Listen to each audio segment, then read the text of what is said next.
This one will likely be controversial. It'll be controversial because there are a lot of folks that do want to follow the law so that things don't get bad. And to that end, I say that we should as far as we can. But the FAA can, and very likely will, come take our airspace. They make the rules. We can sue them. We can fight them. But the law is on their side, and they may change the rules at the moment in an arbitrary manner. And so where does that leave us? We're not without tools. We are a media-savvy, social media-friendly group of people. We have skills that play well to capturing the attention of the masses. There is a dichotomy in what we do that takes the hard-bitten guys and places them next to young girls learning math, science, and engineering. We are a walking contradiction that inspires many if they would care to look.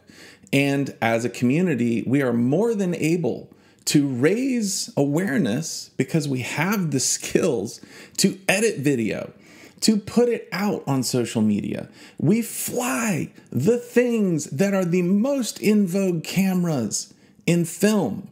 People stop when they see amazing drone footage.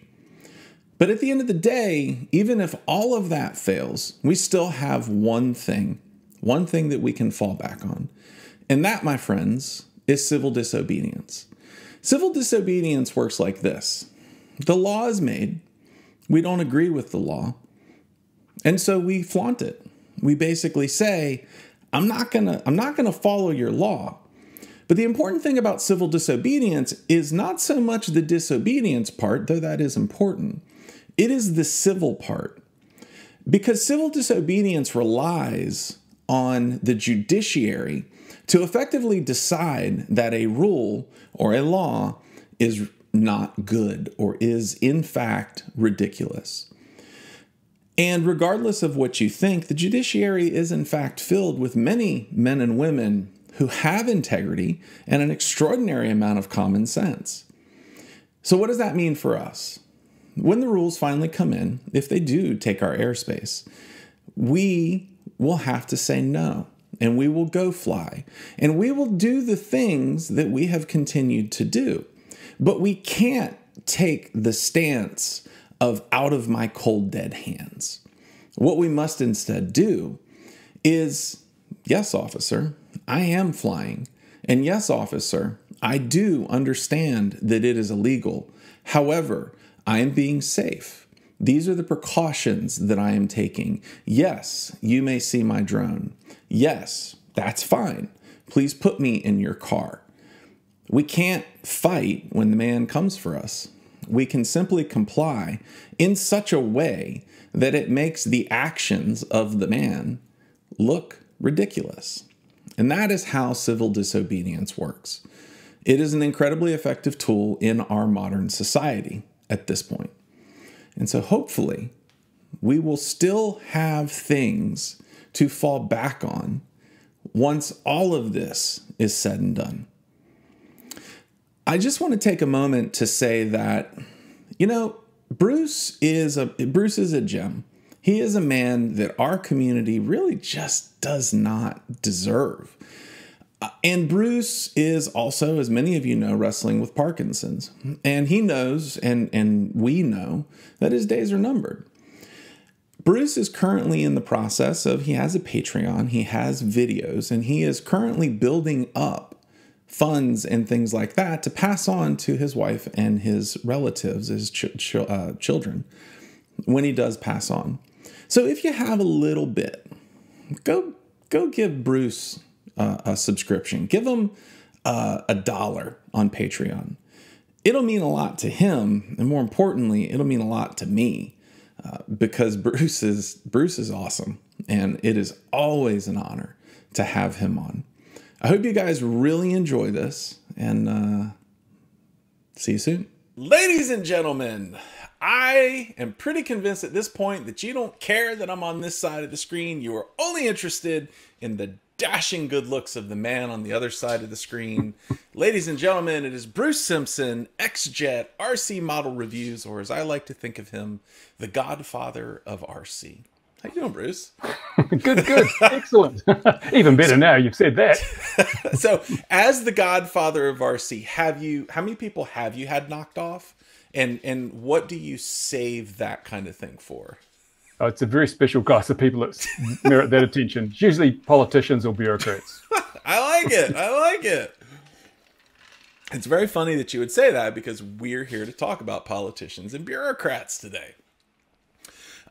So, you know, everybody in the FPV industry is aware, as well as I think everybody else that flies anything as a hobbyist.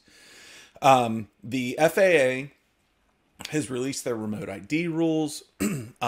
They are maybe not as bad as proposed. They're still not great. And the net is that by 2023, everybody will effectively either have to fly under 250 grams as a hobbyist, or they will have to fly with a remote ID on board. And that remote ID will broadcast quite a bit of telemetry on the device, on the aircraft, as well as the location of the operator, and quite a few things like that. Now, the interesting thing is, you know, as the FPV hobby is, you know, a lot of people are like, well, I'm just going to do it anyways. They can take it out of my cold, dead hands. And the fines and penalties are actually pretty stiff. They're in the tens of thousands of dollars. They can include jail time. They're going to enlist local law enforcement, local, state, and federal law enforcement to, you know, enforce these rules. Whether or not that happens, I think that remains to be seen. I know that, you know, in general, most police organizations around here are not worried about guys that are standing in the field looking like stormtroopers. However, you know, Bruce, you tell me this.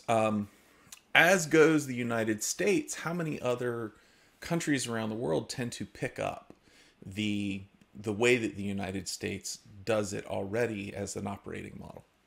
Yeah, it generally tends to be the case. Not so much actually with aviation, or certainly not with unmanned aviation, because every government in the world seems to be wanting to set the new level. They want to be leading the world. So everyone's trying to do things better than everybody else, which means they're all trying to come up with more draconian rules and harsher regulations and more restrictions to show that their regulations are better. They're not learning from each other, and that's the big pity of this whole situation, where they're all trying to reinvent the wheel and coming up with different solutions to the same problem, which actually isn't even a problem because they're grossly overstating it. So we have, each country has its own set of rules. And to be fair, within each country, most countries have at least one or two rules that are really, really good, but most of them are really bad. If you took all the good rules from all the good countries and put them together, you'd have a fantastic rule set, but you don't have that. It's just that, you know, it's such a mix up. You know, here in New Zealand, we have our shielded operation, which means I can fly my little toy drone in my garden, even though I'm close to an airport and a helipad, because there's not going to be any airplanes or helicopters in my back garden. So it makes no sense to restrict me.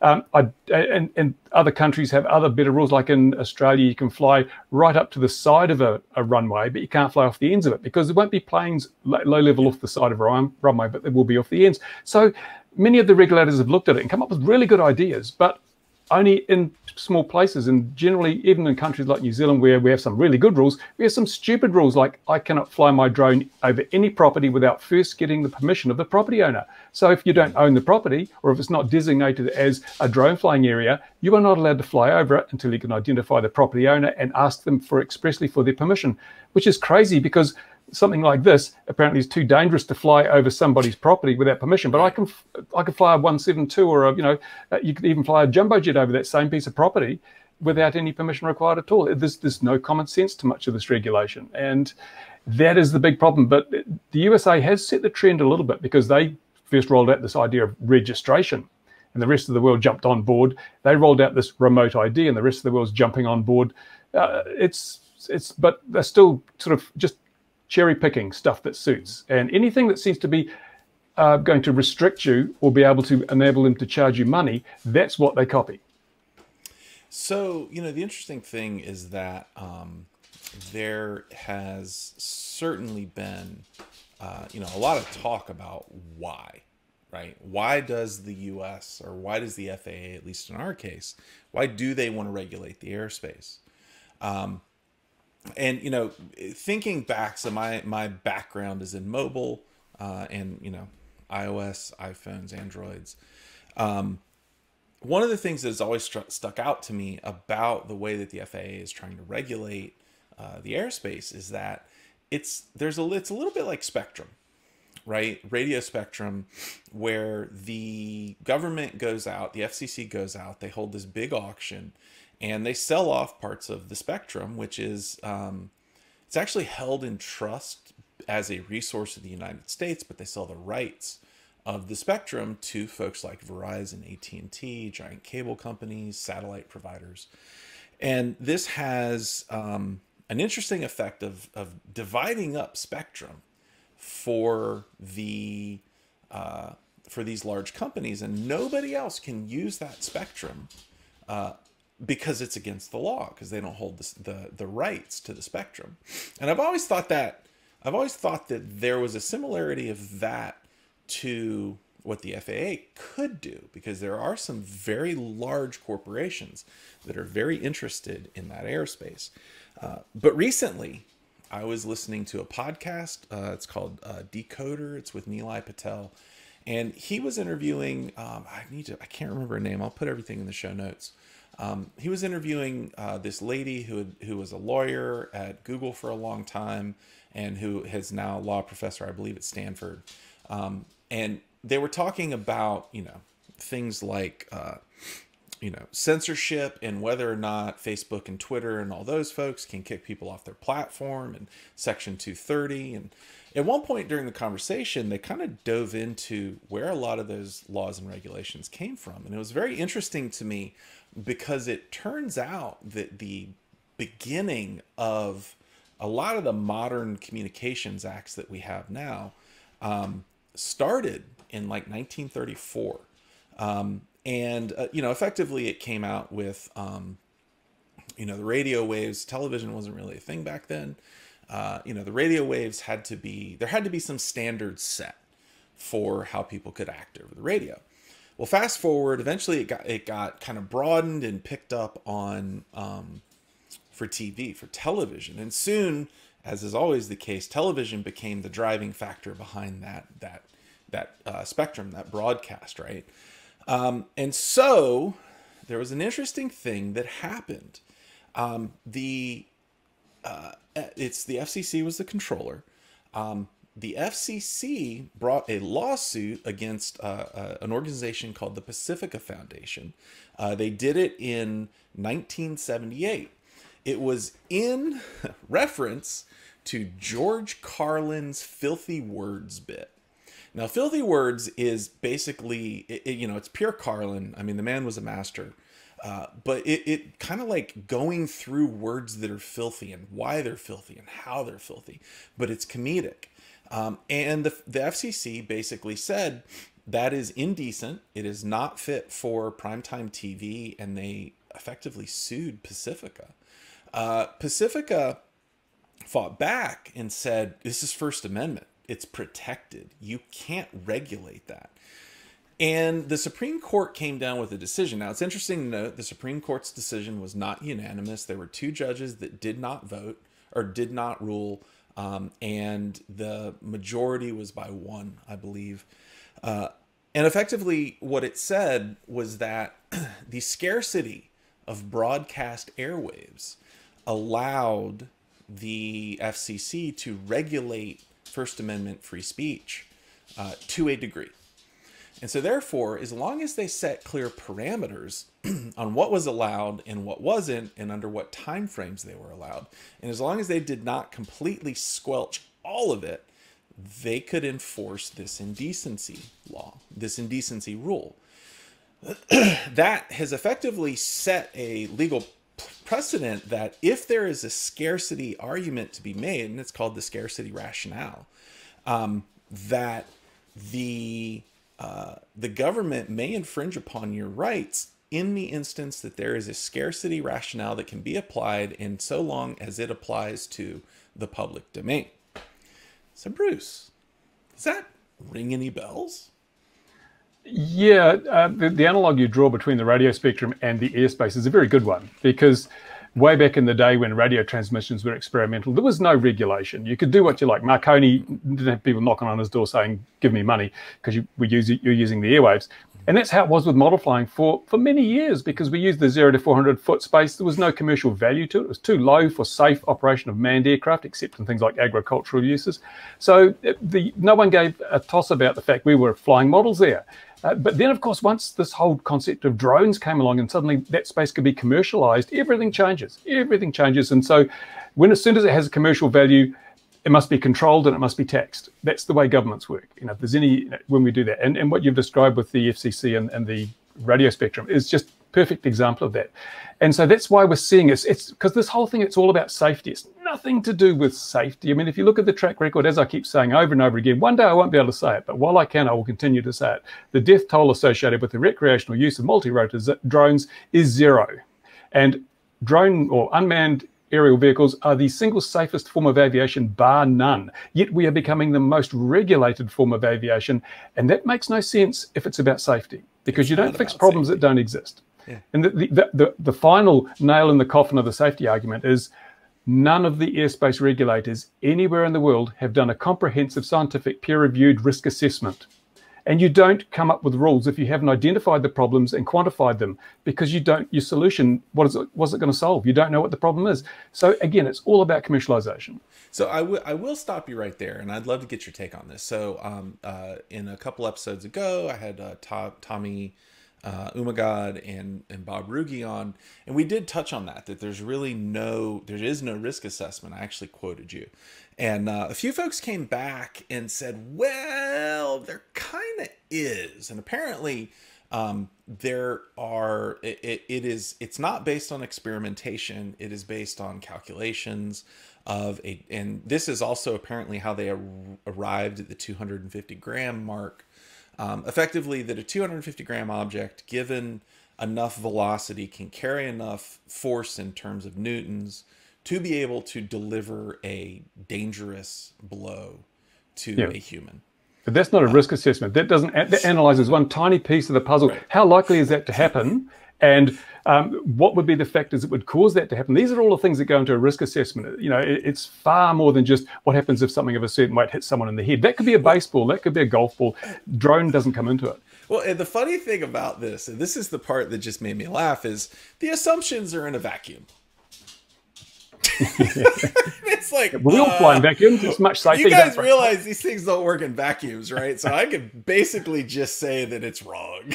Yeah. And interestingly enough, the only real science that's been done in terms of risk assessment there's been 2 lots of science done in the risk assessment area. The first one was by the George Mason University, who calculated it based on the probabilities associated with bird strikes. And they said there's one chance of a collision between a manned aircraft and a drone causing serious or fatal injury, one chance every 400 years at pre-COVID use of aircraft and drones, right? So that is a phenomenally small chance. It's almost infinitesimal. The other piece of science which we should look at and take great notice of is insurance companies. Now, if it was as risky as is said to fly drones and model aircraft, we could not afford the insurance. But insurance rates on drone flying, get the AMA insurance, it's a few dollars for a massive cover. The insurance companies have looked at the data, they've crunched the numbers, they've done the risk assessment and said, this is quite safe. We'll give you insurance cover for a tiny amount of money. Those are the only 2 groups that have done the science, and they've come up with the conclusion that this is really safe. The FAA, who've done no risk assessment, are saying this is too dangerous. You must be registered. You must have remote ID and all this other stuff in the name of safety, when in fact they're just being disingenuous because it's in the name of money. So, I do want to touch on the idea of insurance companies. I live in the Southeast United States. We're hit by 1 tropical cyclone a year on average. Now, some years we have none, and some years we have like 4 or 5. I myself have lived through some of the most catastrophic hurricanes from a monetary perspective in the last 50 years, right? These hurricanes are no joke. And when they roll onto shore, it's very unpredictable what happens. However, there's one predictable thing. Insurance rates always rise. And so my insurance rate is pretty significant because I'm on the coast, and because even though I'm in a relatively high spot, it's possible this storm surge could overwhelm my entire city. And so, yeah, no, you're not going to be able to get, I mean, you can get like what, a year, like even professional. I don't know what the professional insurance is, but hobbyist is like dollars a month.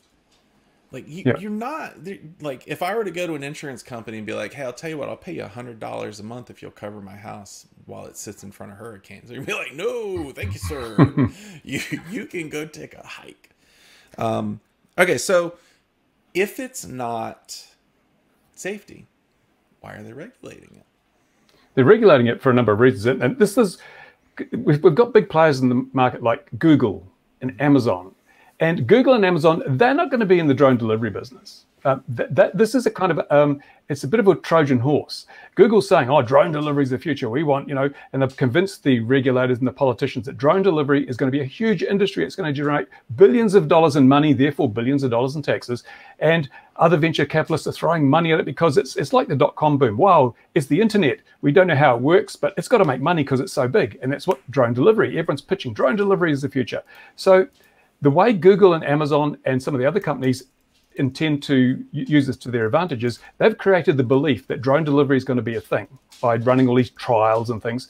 But they're not going to be delivering with drones. They're going to be providing the infrastructure, the UTM that everybody will have to use to fly. It's going to be pay to fly. In fact, Air Maps, the crowd that make the little app for your phone, did you see the tweet they put out? No, saying that, they put out a tweet saying that our technology will enable governments to tax drone use and charge for takeoffs and landings. That's it. Right. They withdrew the tweet. They deleted the tweet the day after, but they put it out there. The intention is very clear, and they're trying to provide a mechanism by where the government can do that.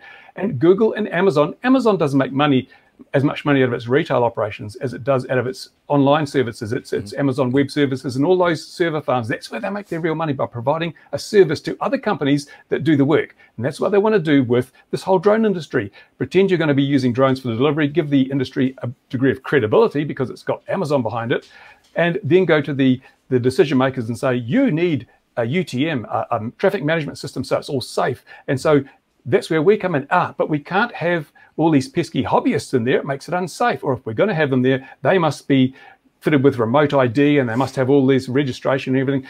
And basically, it's just a way of making it so untenable that the hobbyists will be, the goal is to have them flying in freers. Like with the radio wave analogy again, when it started, anyone could broadcast anything on any frequency. Then as the spectrum got more cluttered, now if you're not a commercial operator, you've got CB radio, is about the only thing you've got, and 2.4 gigs, the only things you can use without paying a lot of money. And it'll be like the freers for flying your models. You can go to a freer and fly there, that's fine. But other than that, you're going to have to pay money to do this, money to do that, and all this sort of stuff. It's just a way of controlling and regulating all the airspace so that these service providers can step in and say, we want to charge everyone this much to take off, this much to land, and this much per minute to fly. In fact, if you look at that remote ID original proposal, the NPRM, it was all about tracking. And once you're tracking craft, and you couldn't even take off until you got permission, according to the original proposal, you couldn't take off until you were cleared to take off. And if that meant paying $1, you'd have to pay $1. And I've heard people like the AMA saying, oh, we've scored a victory because this is nowhere near as bad as it was, and we've got rid of the network component of remote ID thanks to our submissions. That had nothing to do with it. If you look carefully at the final rule, if you search for the phrase "at this time," you'll find it mentioned so often through that document, because what happened was that their technology partners said, oh, we can't actually deliver this ubiquitous communication you need for remote ID, so we can't do it. So the FAA said, okay, we won't do it at this time, but you can guarantee as soon as that technology becomes available, they'll roll it back out again, and then we'll have pay to fly, and Air Maps sitting there waiting to clip the ticket and provide the governments with the mechanism they need to do it. And we are just unfortunate, people caught in the wheels, because what's going to happen, and this is my prediction, hopefully in 10 years' time I'll still be alive and you'll be able to say I was right or wrong, is that there isn't going to be all these drone deliveries. This is just a fictitious thing. Why would you use a drone to deliver a pizza? I mean, people complain if you fly a drone in your own backyard. They're going to want Amazon drones flying overhead every minute of the day. Our skies will not be darkened with swarms of drones. That's not going to happen. And there will be special niche cases for drone delivery, medical supplies or human organs or something, where you need to get from one point to another point really quickly, and it doesn't happen often. It's happening in Africa with zipline, where there's special use cases for drone delivery. But urban, suburban drone delivery, it's not going to happen the way it is predicted. Yeah, you'll have drone delivery. And I've mentioned this before. If you order something from Amazon, it'll be delivered by drone. But do you know how? You'll be sitting there at your desk or in your office. Your phone will go. There'll be a message that says delivery in 5 minutes at your address, and it gives you a PIN number. You walk outside, and a little self-driving vehicle pulls up. No driver, just a little vehicle pulls up. No, you punch in your PIN number, opens the door. You take your package. It goes on and delivers some more. It can carry hundreds of packages. It can carry a ton of deliveries, and if it breaks down, it just stops on the side of the road. It doesn't fall out of the sky and kill somebody, and it's cost-effective. Well, I was going to say that is also like the cost of driving something. Like once you get distribution down, right, the final mile is very expensive, and so Amazon has been putting all of these distribution centers all over the place as they try to get out from under FedEx and UPS here locally, here in the United States. And right now, the distribution center for me, I don't know, about 15-20 miles that way. It's not really cost effective to fly a 1 pound package 15 to 20 miles, especially given the idea that if there's bad winds, they can't fly. If it crashes, no matter what it is, it's a write-off. But yeah, no, a car makes total sense. Right? It's already being done in the UK. There's a place called Milton Keynes, and there are trials. They've got these cute little things that roll around town and delivering packages everywhere, and it works. It works really well, and it's low cost and it's low risk. That's the main thing. The worst that can happen is it stops and holds up traffic. It's not like, the liabilities involved. For example, if an Amazon drone crashes through the roof of your house and hurts somebody, that won't be sustainable. And so this is a myth that's being perpetrated by companies that don't intend to deliver by drone. They just want to create the illusion that's going to happen. They can say, government, you need the infrastructure, you need us to build it for you, and governments just write out big checks. We've seen that happen so often before. In the UK, when they were told you need to have a registration database for all the drone flyers and model flyers, they spent £4 million to build a database that holds a few 100,000 entries. Seriously, you can do that on a Raspberry Pi on a bedside table for $120. Got a couple done there. And even after spending £4 million quid on that database, they still can't import data from the British Model Flying Association so as to put the numbers over automatically. It's like, seriously, when governments are involved, money is no object, and these people know money is no object, and they're building up a lovely little scenario where the government will write them a blank check to provide a service. And of course, once they've spent that money providing a service for drone deliveries that will never happen, the governments are going to say, oh my goodness, we need to pay for this. Oh, hey, these recreational users are still flying. We'll get the money from them. So I actually want to step back for a moment. You mentioned, Google, Facebook, Amazon. I know there's a few other players, right? And I don't feel like this is conspiracy theory. I feel like this is just kind of common sense once you think about it. The greatest existential threat to Amazon, to Google, and to Facebook is that the internet disappears. The internet goes away. And they are, at the moment, beholden to folks like, the backbone providers, right? The telecom companies that run the pipes. And there have been giant fights, like shutting down the whole internet for a few hours to battle some of the COPPA and a few other things that have tried to roll out where it would effectively attack the one thing that Google and Facebook and Amazon and so many other companies are dependent on.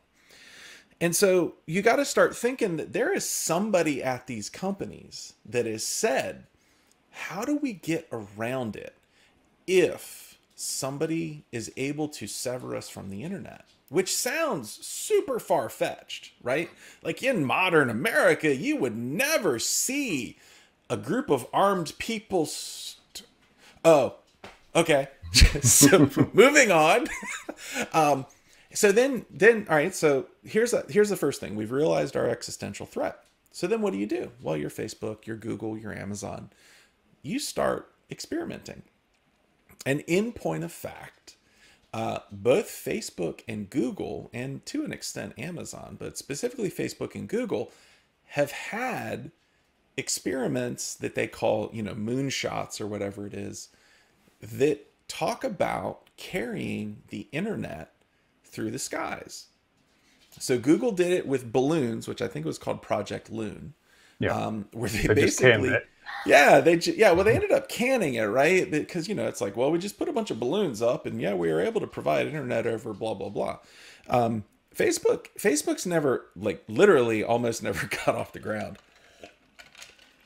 They attempted to build a rather large autonomous wing that was solar powered with the idea that it could stay aloft for days at a time. But its sole intention was to be able to carry internet to places that hadn't had it. So fast forward, you have companies that see loss of the internet as an existential threat. They have already been practicing what they could do and experimenting with how to deliver the internet over the air. Technology changes. This was all a good 6, 7, 10 years ago. Technology changes, and all of a sudden, it is not unrealistic to think that you could put a giant mesh network in the air, and it would add a level of redundancy and safety to Google and Facebook and Amazon to be able to say, oh, you want to cut our internet connection? That's fine. Well, I think they've thought beyond that, because Amazon is doing what Elon Musk is doing. Space. Well, that's why, it's actually why I called out Amazon specifically, because Amazon, Google and Facebook are kind of right here, right? Amazon is out there, and they always have been as a company. They were providing internet infrastructure before anybody else thought about doing it, at least on the scale that they have. So, just from where I'm sitting, and you can call me a conspiracy theorist, whatever, I feel like there's a pretty clear line straight from this existential threat that Amazon, Google, Facebook, and quite a few other tech companies are facing directly to control of the airspace. Yeah, well, I think their control is perhaps not so much as providing the satellite or the drones to do that, but they just want to clip the ticket on anyone else that does. That's where they make their money. They make small amounts of money from a lot of transactions. That's the secret to making a fortune. And it is very clear. If you look closely, it's obviously apparent, because even this urban mobility systems, with these flying cars. I mean, flying cars have been predicted ever since I was a little kid. I've got stacks of popular science magazines with flying cars in them. Right. And the technology has already been there for such a long period of time. Hella had the flying platform, which they did turn into a flying Jeep. And there's been all sorts of other things proposed. We had Ken Moller working on flying cars since the 1980s or something. He's had hundreds of millions of dollars invested in that. And it could be done, but it's a solution looking for a problem, because if you can't have one of these flying over your neighbour's house, how the hell are you going to have a car flying over their house? It's not going to work. Yeah. And we also already have flying cars. They're called helicopters. As a side note, my oldest son is about to start driving, and the thought of him flying his vehicle is terrifying. Well, these are going to be autonomous, though, remember. You just sit there, no driver, so no one to blame when it falls from the sky. Personally, if it's down to me or a computer, if it's down to a pilot or a computer, I'll take a pilot every time, because look what the computer did with the Max 8. Yeah, it's not good. No. So all right, I think we can agree safety is not really a thing. And I think we can agree that the FAA doesn't even really need anybody's buy-in to change these rules. I mean, I feel like, honestly, with what they did with remote ID and the commenting and things like that, they didn't need to do that. Now, maybe technically, maybe there are rules that say, okay, we've got to have this period. They didn't have to listen to anything. And as a matter of fact, even if they broke their rules, they could probably make the case that airspace is a scarce resource, and that it is already carved up significantly by air traffic in terms of passenger jets and things like that. So that leaves the sub 1,000 feet, sub 400, that they would be able to declare as currently scarce. There's an interesting thing, though. If you take the total volume of usable airspace around the world and divide it by the total number of craft capable of filling that, I think the odds of any two objects randomly colliding is like billions to one. Sure. So we have a lot of use of the airspace, but the airspace is such a huge resource. It's not like the radio spectrum, where compared to the amount of use we're making of it, it's actually very congested. Our airspace is incredibly uncongested compared to radio spectrum. So I don't know that that would hold up in the court of common sense. Court of law is a completely different thing. No, I actually think it would be harder to challenge in the court of law. I think the court of common sense, I could draw just a couple pretty images and prove to you. Because as I think they're calling this age the post-truth age, and so you've already got this whole group of people in most of the world that don't believe science, they don't understand numbers, and they're very easy to mislead. I know some of them think the world is flat, but we know it's slightly dished. Right? Yes, right. It's like a pizza pie. Yeah. Yeah, so I think honestly the court of common sense it doesn't exist anymore. But anyways, and that's the problem. It's the public perception that's working against us, and we've been vilified by the media time and time again, because media these days, again, there's no such thing as journalism anymore. It's what's the catchiest headline we can write, and how can we back it up with some assumptions and fake facts. That's the way the whole media works, and it's been forced to do that because of the internet, because it doesn't have this monopoly on distributing information anymore. So they've just had to go to the lowest common level. So that the newspaper in your town is just another version of Facebook. Really, it's terrible, but there's no easy way to sort of work around that. Every time I see a story in the paper which is obviously rubbish, I write in to the editor and say, please correct your facts. And I very rarely get a response, because it's not their interest to say, oh, we were wrong, because they don't want to sort of risk their credibility by admitting the facts. Right. So, Bruce, are you trying to tell me that our newspapers and online sources of information are clickbaiting us? Oh, I would never suggest that, but you won't believe what happens next.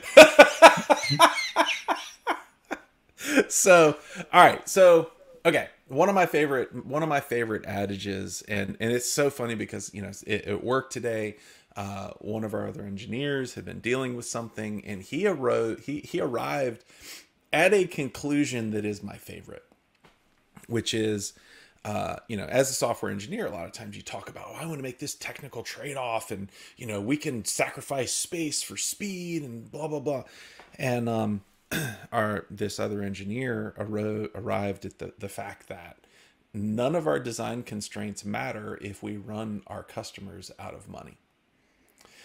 And which is like, it got me right here. I was like, that is the best thing I've ever heard.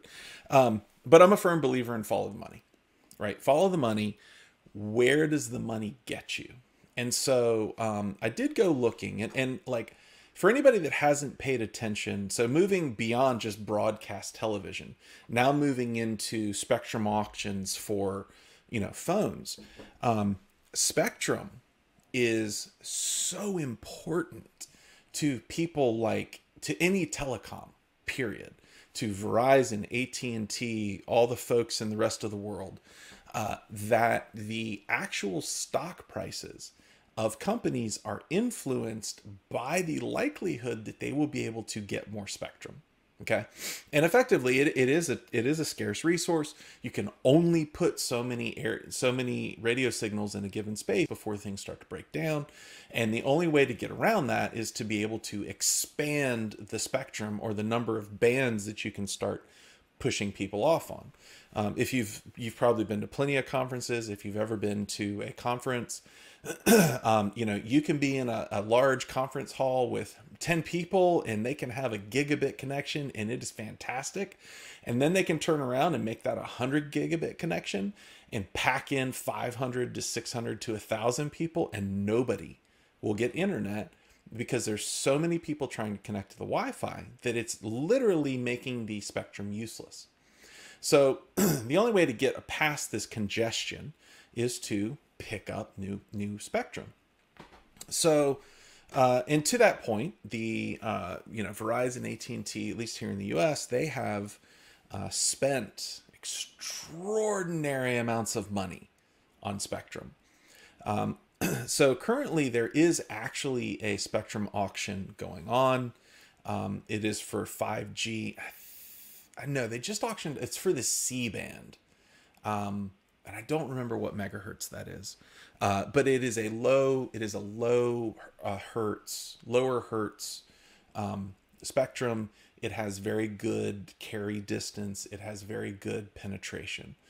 So like the 700 hertz, or was it 700 megahertz spectrum that got sold for what effectively became LTE, was super valuable, not only because because of what it was, but also because it would travel for so far. A lot of the new 5G stuff has been built on high frequency spectrum. The problem is that high frequency spectrum does not carry. And that's why it sets your brain on fire, isn't it? Yeah, right. That's how they deliver the coronavirus to you. Exactly. Right. I was watching somebody talk right after a lot of the 5G stuff got lit up, not in terms of actually setting it on fire, which that happened later, but turned on. And, these MKB8 Marquez Brownlee was like going to Boston to test 5G. And he finally finishes. He's like, hey, if you're within 100 feet of the tower and you have a battery on you, this is fantastic. But don't go in a building and don't walk away, because it's useless after that. And it's because the frequency was so high. So you've got this Class C spectrum auction going on. It's incredibly valuable. How much do you think the telecoms are willing to pay for it? Just throw a number out there, Bruce. Oh, it would be hundreds of dollars. My brain doesn't go that big. If it's more than the fingers on one hand, I've had it. Four. Exactly. So the current estimate is that Verizon, who is the highest bidder, who interestingly enough lost out on the last auction for the 600 megahertz spectrum in 2018, and therefore suffered a significant hit to their stock as a result. Verizon is currently estimated to spend $34 billion on this new spectrum. The current bidding stands at Verizon having spent $20 billion, AT&T $9 billion, T-Mobile $6 billion, Dish $3 billion. The expectation is that the total auction will be worth more than $47 billion. And so, what can you do with $47 billion, Bruce? You can buy a lot of lottery tickets. Right? Yeah. I don't like 47 billion lottery tickets. Thank you. I'm gonna win. Won $1 million bucks. Right? Yeah. Yeah. I mean $47 billion is an extraordinary amount of money. It doesn't matter who you are, right? They've got to claw that back somehow, don't they? And profit margin. So that's what you got to worry about. Oh yeah. No. By the way, this is getting passed on to you as the consumer. They gotta make sure that ARPU stays up. So out of curiosity, I thought, okay, well, the FCC holds this auction. What do they do with that money? So it turns out that the FCC, once they conduct an auction and once the auction is successful, the money goes into the salary and expense S&E general fund. It goes into it goes into salary and expense, the general fund, deposit fund, which is called TAS, and anything to cover administrative costs for developing and implementing the competitive auctions program. Depending on the auction or the public law mandating the auction, the remaining earned revenue will be transferred to various federal entities as required by public law.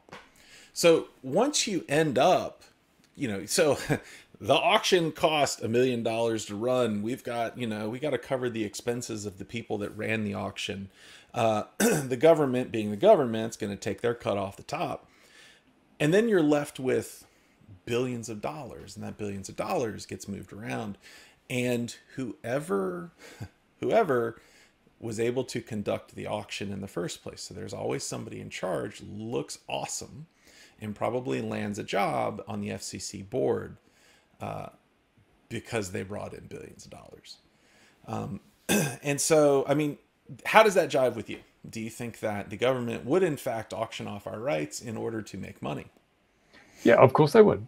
Absolutely. This is what It's interesting, though, because the FAA keeps saying we want to integrate drones into the national airspace. And this is one of the other beefs I've got is, no, you don't. And I've said it before. You don't want pedestrians walking down the freeway. You want to segregate.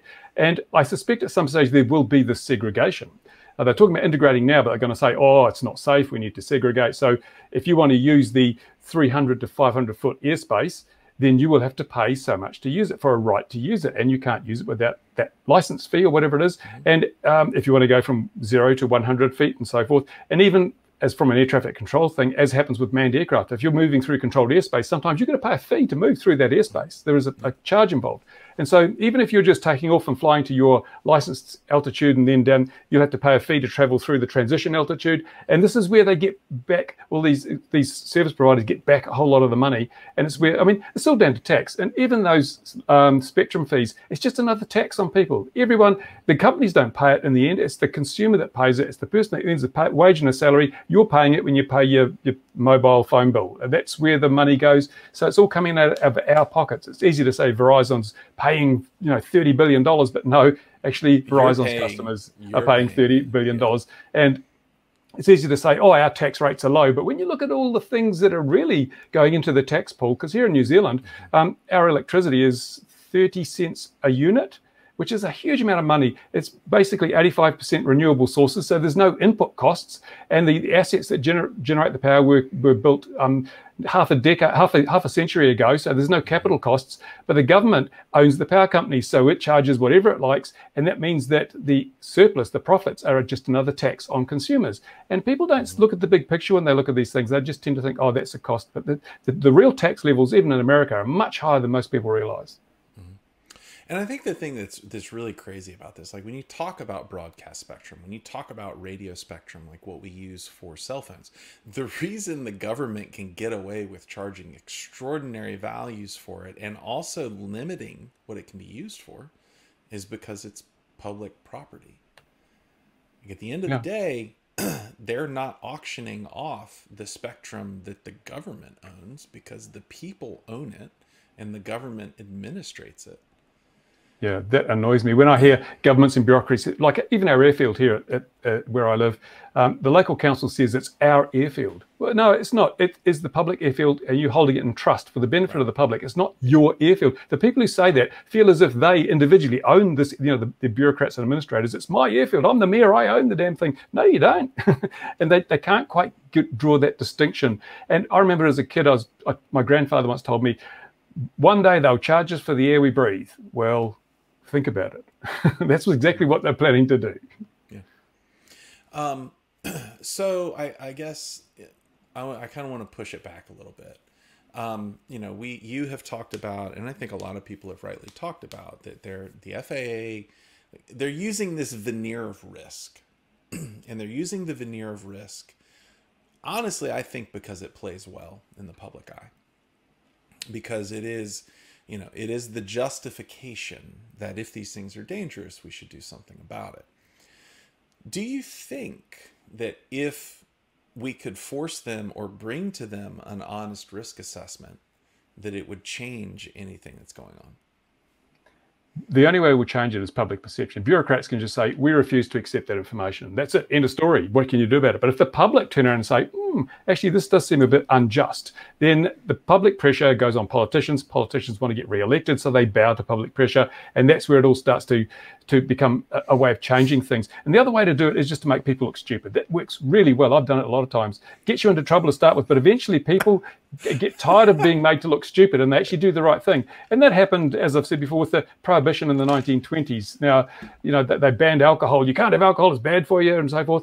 But people just kept drinking. And in the end, the government of the day realized, well, actually, it's kind of a stupid law because no one's following it. We might as well get rid of it. Same's happening with cannabis.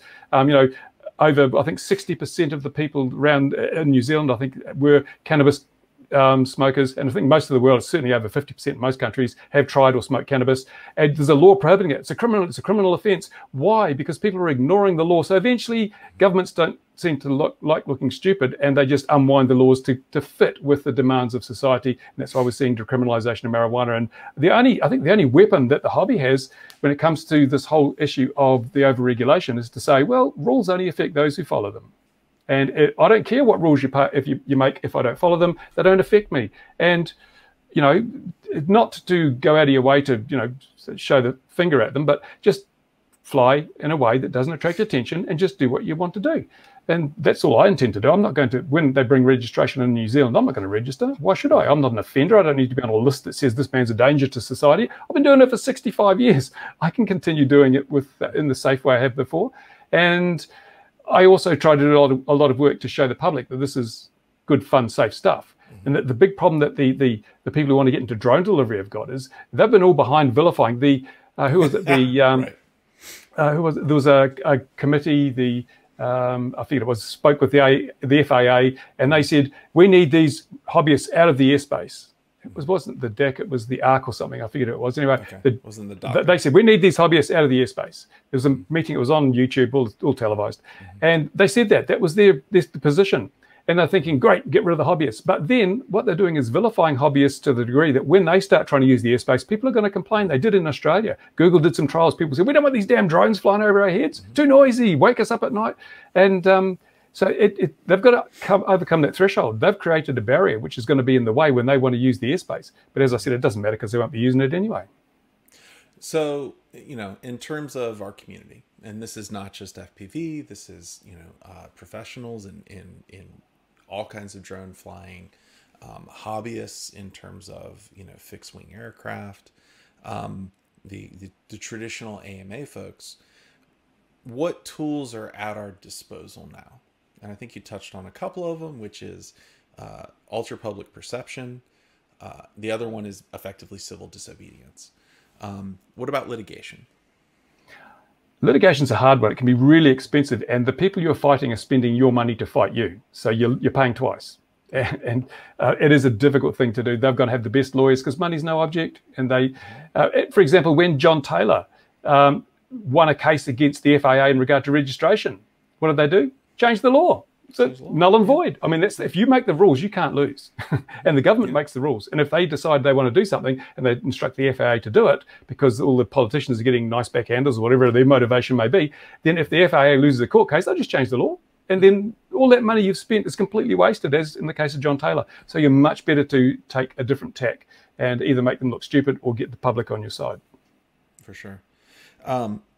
So I guess a question, there's an interesting thing that comes down here because, you know, I do know that here in the U.S. there's a few folks that are trying to litigate it. I know of at least two groups. That race day quads. And race day quads. And then the FPV Coalition is involved in another litigation, or will be. Not 100% certain where that one is.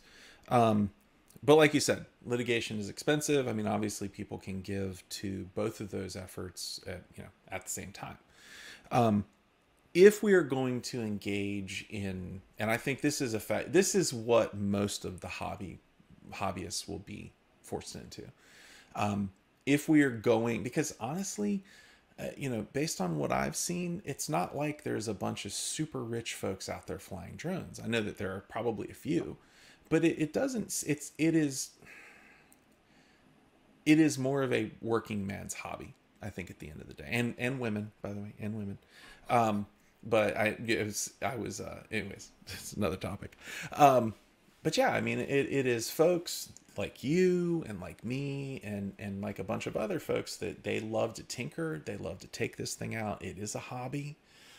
They don't have boatloads of money to throw into litigation. So if we're going to engage in civil disobedience and if we're going to engage in, a PR fight effectively, what is the attitude and behavior that we need to adopt? Well, we have one big advantage. We have the internet, we have social networking, we have people that are willing to donate to causes. I would rather see, instead of paying money to fund a legal action, which is ultimately going to be futile for the reasons I've mentioned, put that money into a war chest so that when somebody gets pulled up and is before the courts, if they have not endangered safety, if they've done something that's simply against the rules but in no way endangered anything or any property or anything, then we fund their defense and we bring our case to the court and we let the judges see how unfair and unreasonable these rules are. That then applies pressure from another direction. For example, my strategy here in New Zealand is I have my little discus launch glider, 110 grams, and I fly that anywhere and everywhere. I fly it at the airfield, and if someone was to come along and say, oh, you've broken the regulations, you could have brought down an airplane, I'll be happy to stand up in front of a judge and say, well, Your Honor, I'm 68 next month, I've got Parkinson's, I have this little toy plane that I throw in the air, I'm going to bring down an airliner, seriously? Don't you think these rules are a little out of balance with the risk levels? And perhaps you could have a word with CIA and get them to change their perspective. That's the way you can make change. Of course, the media latch onto that 68-year-old Parkinson sufferer charged with endangering aviation. You make them look stupid, right? And as soon as you start making them look stupid, these people have so much hubris. They'll go, oh, we can't be looking stupid. Oh, we need to change our ways. And this, I mean, I've been around for a long time. Don't let these youthful good looks deceive you. And I've learned a lot of strategies over the years. And sometimes you have to resort to strategies which may seem unconventional. But ultimately, when you're dealing with people who believe they're omnipotent and their power cannot be challenged, sometimes making them look like the fools they are is the only way you get anything to change. I like your idea about the war chest, because one thing that's been occurring to me during most of this conversation is if we're going to engage in civil disobedience, if we are going to say these laws are stupid, these rules are stupid, we harm no one, you've taken it away from us for monetary gains, someone will be made an example of. Exactly. Someone's That's what they do. life will be destroyed. Yep. Because they're going to make an example of them. And it actually harkens back to the whole Casey Neistat thing. But I'll get to that in a second. If you are out and if you know that you're being safe and if you know that you're not being stupid, right? Like if you're out, diving buildings over top of massive crowds, then hey, I'm sorry, go prosecute that dude. Okay. But if you're in a field, or even if you're, flying around a building, but nobody's there, and you're not being dangerous, then hey, we will fund the defense of that person because they are making exactly. And that kind of a war chest would in effect allow people to more comfortably engage in the civil disobedience without as much fear of the repercussion of being the example. Precisely. And it's your choice. If you're going to fly safely, you've got the protection of that war chest. But if you're going to be an idiot and endanger people, we don't want to know about you. We'll criticize you as harshly as anybody else if you're going to be an idiot. Like that helicopter that got hit by a drone recently, apparently off the coast of Chile. Yeah. I mean, you have to condemn anyone that would be flying a drone anywhere near a helicopter. It doesn't matter what their intentions were. Yeah. Why did you not land? So we have, as a community, have to be prepared to criticize those who, through their actions, cast us in a bad light. And that's what we've got to do. We've got to be brutally honest about that. But then again, when people are doing the right thing, we've got to be there to support them morally, financially, whatever it takes. Because as you say, when you have a set of rules which are really quite bad, the people enforcing those rules generally tend to be lazy, so they won't bother enforcing. And every now and then they'll go, oh, we better seem like we're doing something. Let's make an example of this guy and prove to everyone how important our rules are and how bad these other people are. That's the risk you take, especially when you've got something like the FAA, which doesn't have a large enforcement arm. They rely on these making examples of people to get the message out. Oh, this is to have a chilling effect on these people that are being bad. But if you can then take it to court and show that, well, nothing was wrong, no one was doing anything wrong, and it was perfectly safe, then you are spotlighting the inadequacies of the very rules that are causing the problem. And that's where you can, and the courts are very powerful. The courts are very powerful. If they think that a rule is unjust, they usually have to enforce the law. Certainly in New Zealand, they have no option. They have to enforce the law. But the amount of penalty is entirely up to the judge. So I could be found guilty of breaking the regulations, and the judge might say, you're guilty, no penalty, convicted and discharged. And if that happens over and over again, it sends a very strong message that these rules serve no purpose. And it's interesting because the judiciary here in the United States has played a massive role in the past 4 years. A lot of conservative arguments have been, we'll tolerate the guy that's in office so long as he delivers us the judiciary. And push came to shove, and all of a sudden, all of these ridiculous lawsuits were in front of the judiciary, and the judiciary, which in large part had been appointed by that man, basically said, no, this doesn't make any sense.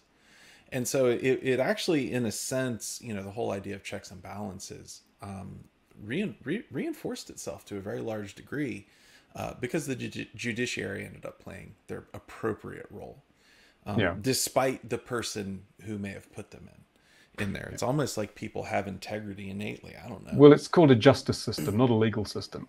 Yeah, you're right. So, all right. So we're in 2023.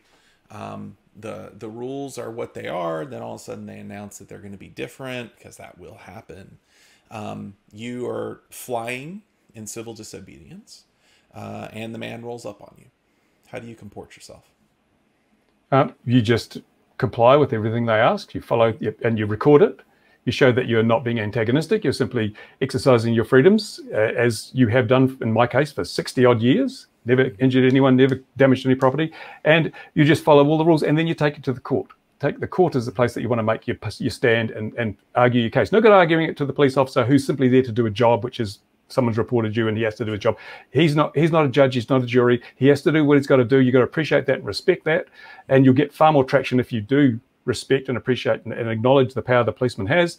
But take it to the courts, because that's where the real power lies, and those are the people you really need to convince. And if you're dragged before the courts and the officer says he was uncooperative and all that sort of stuff, that works against you. You've got to go into court as if you are the best person in the world, and then plead your case, and then throw yourself on the mercy of the courts and ask for justice, and have a really good case with facts, logic, evidence to back up all the things you say. Don't just sort of say, well, I thought I was doing the right thing. Back it up with all that stuff, and ask the questions like, why do we have regulation without any kind of risk assessment? And is that a just thing in a world where or in a country where we claim to have home of the brave and land of the free? Bring all the stuff in there that makes Americans salute the flag. And that, if I was an American, that's what I'd be doing, praying on or relying on the patriotism and the fact that judges are there to dispense justice, and make that the judge knows that, but it doesn't hurt to remind him.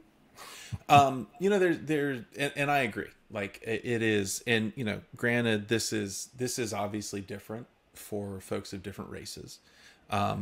But every time that I've never been arrested, but every time I've been pulled over or whatnot, I'm always very courteous. I just don't lie, right? I just answer honestly. And you would make a very good politician, Mike. Oh no, I would be a terrible politician. I would invariably set something on fire because I'd call somebody a liar that I wasn't supposed to.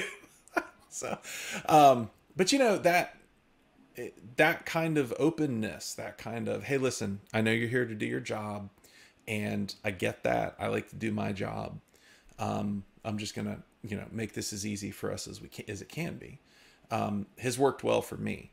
Now, obviously, like I said, there is the reality that for some folks that doesn't work. But I think in general, just don't be a dick. Yeah. If you get arrested. Pretty much it. I've seen some videos on YouTube of people who have been confronted by police, and they've taken a really kind of antagonistic approach back. Right. And that puts us all in a bad light. It's like, you might feel like that's the thing you want to do because this guy's, clamping it down on your freedoms, but you've really got to play the long game. You've got to be strategic about it. And even if you feel like you'd like to really have a go at them, be really nice, and you're far more likely to get the desired outcome. So, all right. So I agree with that. I would like to call out that our community has one secret weapon that I don't think anybody has really thought too much about. And that is the fact that as a community, we are social media savvy. As a community, an extraordinary number of us know an extraordinary amount about video and editing video and storytelling. We are extremely well connected, and we are passionate, as evidenced by the fact that everybody fights everybody until somebody knocks on our door wanting good. Right? Exactly. And so, going back to the changing social or public perception, as a community, we are very well placed to do that. And it's not even just like, it wouldn't even take a super concerted effort to do it, right? You and I having this conversation can alter public perception. Me, talking about tugging heartstrings, right? Or setting up the scene for the ridiculousness of enforcing a set of rules. I go down to the field. I fly with my kids. We have parent-children bonding time, right? They're learning technology. I mean, that is a narrative that would hold with almost the entire American populace, right? Why are you arresting that dad who is being a good dad and is teaching his children something and, strengthening his bond with them and therefore their bond with society, right? Why would you do that? And there are narratives that we can pluck on as a group that would work very well for changing that public perception. The problem we've got is that we as a group are just simply preaching to the choir. We don't have access to the public, and people who watch our channels are not Joe average public. They're people interested in drones, and we don't need to convert them. They already know what the facts are and how things work. But we don't have a reach into the broader community. That reach is owned by the mainstream media. People watch television, they read newspapers, that's it. They don't go on YouTube looking for drone videos unless they particularly want to look for drone videos. And what annoys me most is that if you go back just 30 years, or even 20 years, the hobby of flying model aircraft was seen as a really wholesome family outdoor activity, educational, and it was great. And, you know, the picture of a kid with a model plane in a grassy field was seen as something fantastic. But we've been sort of vilified because now even a rubber band powered model plane is a drone. And we know that it's not the same thing. And the aviation regulators to a one have refused to discriminate or distinguish between a Phantom 4 and a nitro-powered trainer or a little foamy with electric motor. We know there's a massive distinction, and that's what's caused the problem. Someone can go down to Walmart or whatever and buy a drone with a GPS, take it out of the box without reading the manual, plug the battery in, push the buttons, and it flies. And they can bring it back and land it. No skill required. You don't even have to know how to read, and you can do it. But if you build a model aircraft or a freestyle drone, you're not going to be able to do anything unless you've got training or you've spent a lot of time on a simulator. And so during the learning process, you learn the other things about what you should do, what you shouldn't do. That's why as a community, the hobby, the traditional hobby has always been safe and it hasn't been a concern to regulators. But the new people on the block, the ones that aren't interested in flying, they're just interested in getting their camera in a spot to get a great picture. That's the problem. But again, because there's been no risk assessment done, the FAA doesn't or chooses not to draw a distinction, and we're being punished for the sins of a group that aren't even part of our community. And that is totally unjust. Yeah, no, you're right. You're right. And it's, you know, was it in Brazil or is it Chile, the guy that hit the helicopter? Yeah. And, you know, it's like, that's a black mark against all of us because, hey, their drone might look like our drone. Yeah. But at the end of the day, I do think that it is possible for us to send a message via social media and other outlets that these folks are here for good. I mean, it's like, you know, the quintessence. So actually, I have this image in my head. A good buddy of mine, it goes by Old Gravy Leg, and he's tatted up. You know, he's just kind of got this hard bitten look to him. And so he's not sweet and like Bot Grinder. Like Bot Grinder, yes. He's not sweet like Bot Grinder. Dude has a heart of gold, Matt Williamson. And I have seen pictures of him kneeling down, helping his daughter fly. And you see this contrast of this, you know, relatively, this guy that, you know, a lot of parents would say, you know, hey, he might look a little scary, you should go across the street. Sitting next to this adorable, beautiful little girl, helping her learn something she would never be able to learn. Yeah. And that is a powerful, powerful image and message. And that message, that thing exists all over our community. But the problem is that when we talk about social media, everyone has their little areas. People who want, like your average, some people might go to their quilting Facebook group or their horse riding Facebook group, and they're not associated with any of us. And what I tend to do when I go out and about flying my drones, always carry passenger goggles. It's one of the reasons I still fly analog, because I can have a cheap set of passenger goggles. If I see someone, they go, oh, what? Because then inevitably people come over and go, oh, what's that? Oh, it's a drone. I say, here, have a look. I'll take you for a ride. And afterwards they're converted. Wow, that's fantastic. 100%. I never realized. They're throwing up. And if I'm doing it the old ladies fall over quite a bit. You have to prop them up. Maybe you should sit down, sir. Yeah. But even if it's one person at a time, every time I convert one person to the positive side, that's a victory for me. But we don't have the numbers to do that. And of course, with CV19 now, you can't go sharing goggles with anybody. It's a bit of a drawback. So, but we have the problem that there was a TV series in America where they showed some woman getting her fingers cut off by a drone in a drama series. It was like a soap opera. I think Ken Heron had it on his show. And it was just such a joke because one minute the little tiny drone's got prop guards, the next minute it doesn't, then the prop guards are back, and this woman there with blood, no, it was her nose, that's right, cut her nose off. And there's blood all over her face. And these are the programs that your average person are watching. And I think, oh, drone cut that woman's nose off. Oh, they're so terrible, they're dangerous. And it was just a tiny little Cyma thing, you know, plastic. Couldn't have scratched a fly. But that's the perception that the media is creating. So we need to give the media a reason to create a different perception. And there's a few stories about how drones rescues persons, saves lives, but they don't get anywhere near the coverage of drone endangers helicopter sort of thing. But we need to come up with ways of showing. And I think one of the strongest things we have is there are so many people that I have met virtually in this hobby whose lives have been turned around by just freestyle drone flying. I mean, look at Bot Grinder. He was a hobo jumping trains and a drug addict. And now look at him. He's really unusual. But he's a straight up guy. He's a really kind guy. And he's a guy, I'd have him round for beers and he could stay the night. I would, he's a really nice guy, as far as I know, through the internet. But you've got like Zoe, she was in a very bad way. Freestyle lifted her out of the state she was in.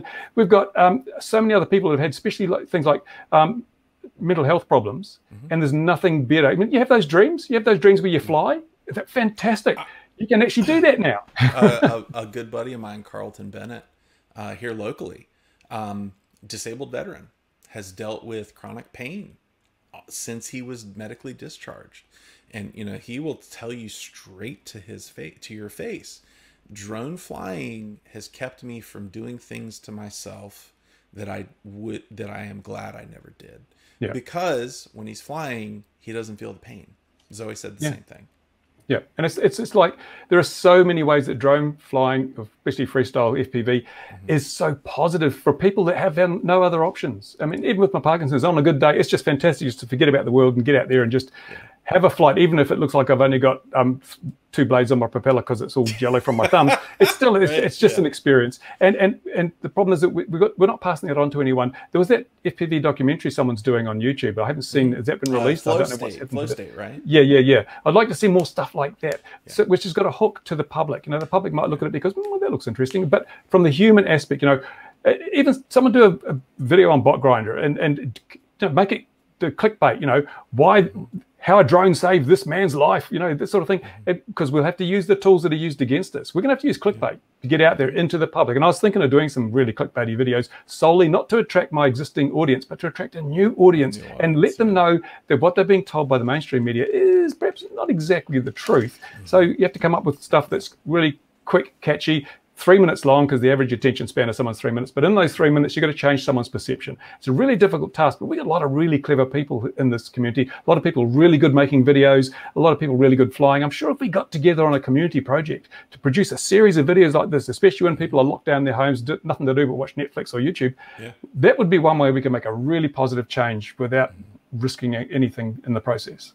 Yeah, no, you're right. And I guess the thing at the end of the day is we have the tools to do it. We have the skills. Yeah. The one thing we lack, I think, is the organization and unity, because we have like the FPV Freedom Coalition. I think they've got hundreds of maybe 1,000 members. When you look at the size of our community as a whole, I mean, the AMA's got 200,000 members on its own. And even there's 1.7 million registered drone users in the USA. And there are 200,000 people with Part 107s, which means that over 89% of the drone users are recreational, but they don't get any say. Only the 11% that are commercial get a say. That's ridiculous. But we need to realize that of those 1.7 million people with drones, no one talks to anyone else. I mean, our communities we think they're big, but they're very small by comparison. Even a very popular YouTube channel, if like, Joshua Bardwell or Rotor Riot, they're getting tens of thousands of views on a video. And that's, forget about subscribers, it's the number of views you get. I've got, on XJet, 170,000 subscribers. Well, my videos, I'm lucky to get like 10, maybe 15,000 views. You don't get, subscribers are not a metric you can use. It's the number of views you get on a video. And if your average view count is what you're engaging with the community in. And it shows that even a good video on our channels at 10,000 is a really good number of views on a video for FPV. So that's about the size of our community. But even then, my International Model Aviation Safety League Facebook page I set up to try and get some international, unification. It's got about 1,300 members. People just, they'd rather leave it to someone else to do. If someone else can take care of it. I'm happy, I'm doing my thing. There's no feeling of responsibility for others yet, but I think it will have to come. Yeah, no, I agree. And, like we were talking about earlier, we're a fractious group. We are more than willing to argue amongst each other and do so vehemently and with fervency. However, the minute the man comes knocking on the door, The enemy of my friend. No, what's my the enemy of my enemy. I don't know what it is, but damn, let's go kick that door down, get him before he gets inside, right? Yeah. So. But that's a weakness that the regulators and the politicians play on, that we're not a unified force. Like the NRA, look at the NRA. I mean, they've gone bankrupt, but they have been a force that has enabled gun owners to have rights that would otherwise have been completely eclipsed. But the NRA has stood up and really stood up to politicians and things, because they're united. They've got the funding, they've got the numbers, but we face a similar challenge now. In fact, there's more regulation for drones than for guns in many places. But we don't have the organisation, we don't have the unification and the strength to stand up for our rights. Maybe we could call it the National Association of Drone Safety, and we'll just call it NADS for short. Oh wait, I'm sorry. Yeah. But seriously, no, you're right. You're right. There is. Yeah, that we need some kind of organization. Now, how we get that, I don't know. If the FAA tried to bring in a requirement to have heat shrink on your freestyle quad, where the bits where the motors connect, I would stand up and say, we have a right to bear arms. Yes. I love it. I was hoping you'd break out some dad jokes. It's the best part. Granddad jokes, mate. Granddad jokes. No, that's right. Yeah. All right, Bruce. Well, thank you so very much for coming on. As always, you are a gem that our community does not deserve, but we are so very happy to have you. So, for sure. I'll keep fighting the good fight for as long as I can. Man. All right, buddy. We appreciate it. All right, folks. You heard Bruce. We gotta do what Bruce says. Listen to the man. All right, y'all. Well, there will be trouble. That's right. There will be trouble. Bye, y'all.